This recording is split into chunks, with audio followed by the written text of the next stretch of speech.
Hello students, again I welcome you all for the online classes of Triveni Memorial Senior Secondary School. And through this video, I am going to give you the explanation of the very first chapter from the book Vistas, and the name of the chapter is The Third Level by Jack Finney. Now before starting with the explanation, I would like to give you the first very basic knowledge about the author. And Walter Barden Jack Finney, born on October 1st, 1911, and he passed away on November 14th, 1995. He was an American author. His father died when he was 3 years old, and he was renamed Walter Barden Finney in honor of his father. Yet, the nickname Jack remained with him throughout his life. He attended Knox College in Galesburg, Illinois, and his best known works are science fiction and thrillers. His best known works are science fiction and thrillers, including The Body Snatchers and The Time and Again. The former was the basis for the year 1956 film invasion of The Body Snatchers and its remakes. Jack Finney first shows an interest in time travel in the short story collection The Third Level. Finney's greatest success came when his science fiction novel Time and Again.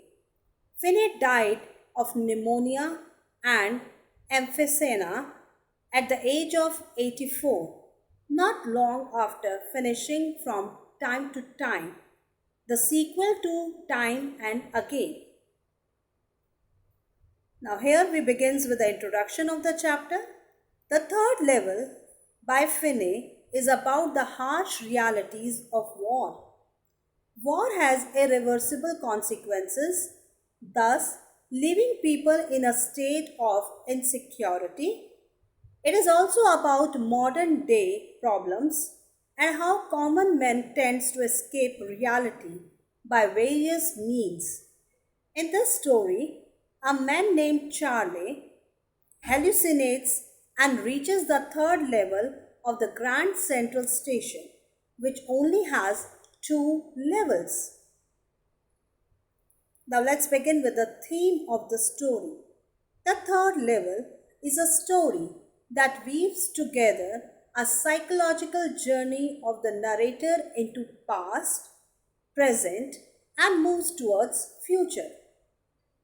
There is always a natural human tendency to constantly move between the past, the present, and the future. Past, present, and future are strategically and organically interconnected. Man is mortal and has many good bad aspects of life like love, profit, loss, good, bad, etc. All these aspects tends to affect the human mind. Then existentially worries act like a catalyst for making the human mind constantly move between the past, the present, and the future. The third level is a study of human mind caught in the cycle of time. When the people in the present time want to escape the problems and stress of life, they feel that life 50 and 60 years ago was relaxed and they wanted to go back to that time for peace and happiness. Now let's begin with the character sketches. And the first very important character of this chapter is Charlie. Charlie, the protagonist of the story. Charlie is a true representative of modern men. He is a victim of stress, insecurity, and fear, and he wants to run away from reality. He is an escapist and wants to escape from the world of harsh realities. He is fond of stamp collection, a hobby which he takes up to make his leisure hours more productive and fulfilling experience. But his psychiatrist friend calls it a temporary refuge from reality. He yearns to lead a good, simple life of his grandfather's time when things were pretty nice and peaceful. He quests for the fabulous ordinaries of a bygone age that was free from modern razzle and dazzles, sophistications, and material comforts, but exudes peace and tranquility. He wants to go to Galesburg, Illinois in the year 1894 when the First World War was 20 years off and the Second World War was still 40 years ahead.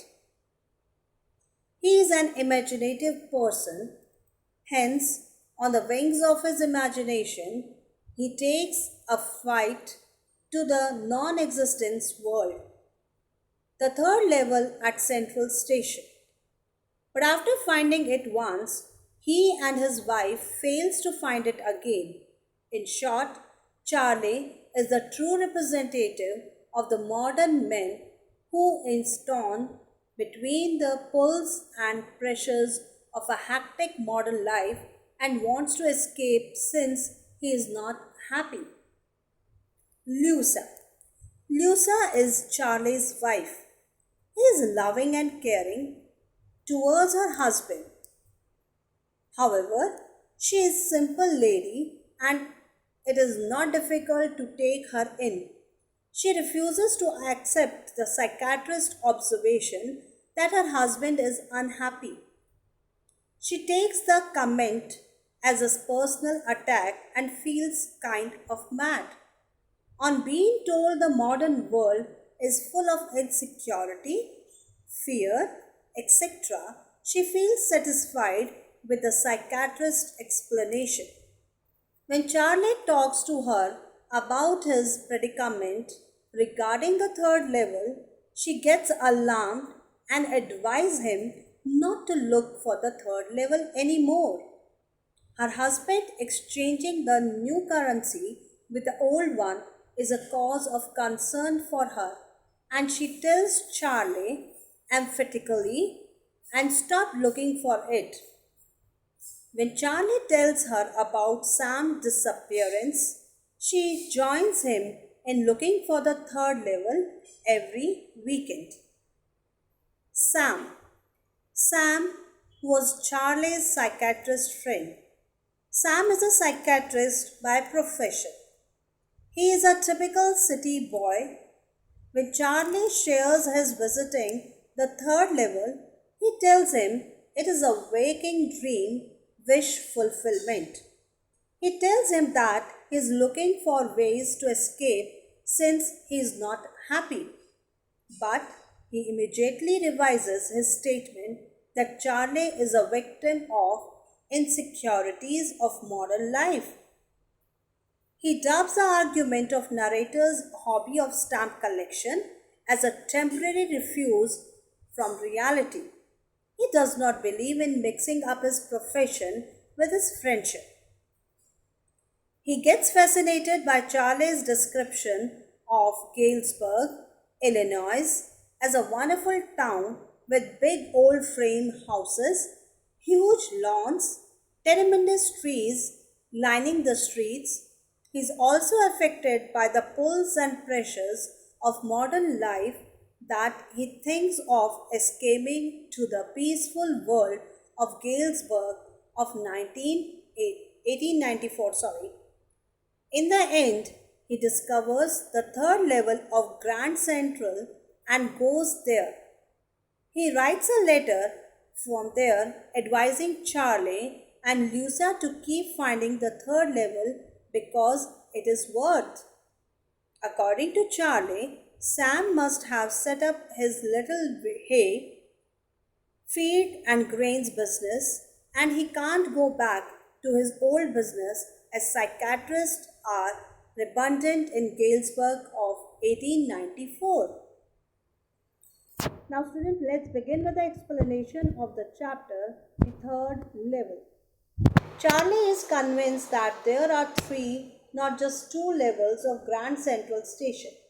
Charlie's psychiatrist Sam Venner and his friends think his delusion is a waking dream with fulfillment, and like his stamp collection, a temporary refuge from a world full of insecurity, fear, war, and worry.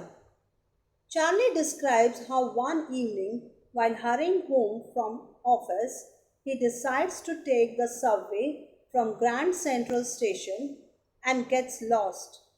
He eventually finds himself on a strange third level with spittoons, gaslights, an ancient locomotive, and people whose appearance and clothes look strange. He realizes that he has somehow gone back in time to 1894, which is confirmed by the newspaper's lead stories on President's Cleveland. Charlie tries to buy tickets to Galesburg, Illinois, a wonderful town with big old frame houses, huge lawns, and tremendous trees, and where summer evenings were twice as long and people lived in peace and harmony over there. But the clerk won't accept his 1950 currency, and so he leaves the station. During his lunch break the next day, Charlie withdraws nearly all his savings and buys old style currency to buy tickets to Galesburg of 1894. But he can never again find the entrance to the third level at Grand Central Station. Charlie finds evidence that the third level actually exists when he discovers a letter dated July 18, 1894, addressed to his grandfather at Galesburg, Illinois, from his psychiatrist Sam Venner, who it seems was not spectacle of the third level as he had appeared. Now students, that finishes with the explanation. Now begins with the summary of the chapter. In New York, the Grand Central Station has two levels. Nonetheless, Charlie, a 31-year-old city resident, talks that there exists a third level. Also, he claims that he has been there to talk about his problem. He visits a psychiatrist friend. He calls it a walking dream wish fulfillment and explains Charlie's psychology by saying that the modern world is full of fear, insecurity, war, and worries, and everybody wants to escape to some temporary refuge from reality. As for him, hobbies like stamp collection is an indicator of his escape. At times, the Grand Central Station seems like a maze to Charlie. While taking the subway, earlier he had lost his way a couple times. One time, he entered the lobby of the Roosevelt Hotel, while the other time, he appeared at an office building that was 3 blocks away. However, this time he loses his way and something quite unique occurs. Charlie visits the third level. So students, there we finishes with the chapter. Hope you like the video. Thanks for watching.